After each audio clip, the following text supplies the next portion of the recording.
নমস্কার বন্ধুরা, রকমারি রান্নাঘরে তোমাদেরকে স্বাগত। সব সময় তো অন্য অন্য মাছের ফ্রাই খেয়ে থাকো, আজকে তোমাদেরকে লোটে মাছের ফ্রাই করে দেখাবো। তাহলে চলুন বন্ধুরা, দেখা যাক আজকের এই আমার রেসিপিটা।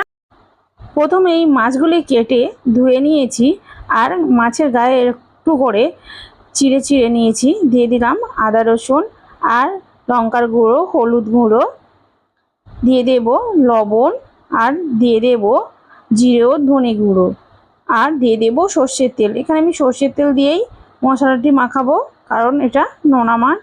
তাই এবার ভালোভাবে মাছের গায়ে এমনভাবে ম্যারিনেট করে নেব। ম্যারিনেটটা হয়ে গেছে, আমি এখানে তাওয়া নিয়ে নিয়েছি, তার মধ্যে তেল দিয়ে দিয়েছি, আরও কিছু তেল দিয়ে দেব। দিয়ে ভালোভাবে গরম করে নেব তেলটি। তারপর মাছগুলি দেব, যেহেতু লোটে মাছ তাই। আর আস্তে আস্তে করে সব মাছগুলি দিয়ে দিয়েছি। দেখতেই পাচ্ছ বন্ধুরা, মাছগুলি ভালোভাবে দিয়ে দিয়েছি। এই মাছগুলি দিয়ে মিডিয়াম ফ্লেমে মাছগুলি আমি ফ্রাই করব, আর উপর থেকে আবারও এমনভাবে তেল দিতে থাকবো। ভালোভাবে চারিদিকে এমনভাবে তেল দিতে থাকবো, আর মিডিয়াম করে রাখবো উনুনটি। মাছগুলি এক সাইড ভাজা হয়ে গেছে, অপর সাইডটা এমনভাবে উল্টে দেব।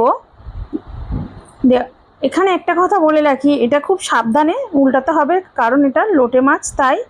আর আমি এটা অফলাইনে করে নিয়েছি, কারণ আমি একাই ক্যামেরা ধরি, তাই আমার খুব অসুবিধা হয়।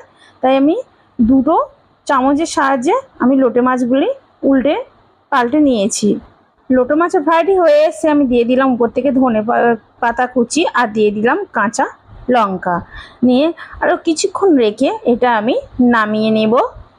দেখতেই পাচ্ছ বন্ধুরা, লোটে মাছের এই ফ্রাইটি কত সুন্দর হয়েছে। আর অবশ্যই বাড়িতে অবশ্যই ট্রাই করো বন্ধুরা, এমন প্রসেসে দেখবে খুব খেতেও খুব সুন্দর লাগবে। আর আমার ভিডিওটি ভালো লাগলে বন্ধুরা লাইক অ্যান্ড সাবস্ক্রাইব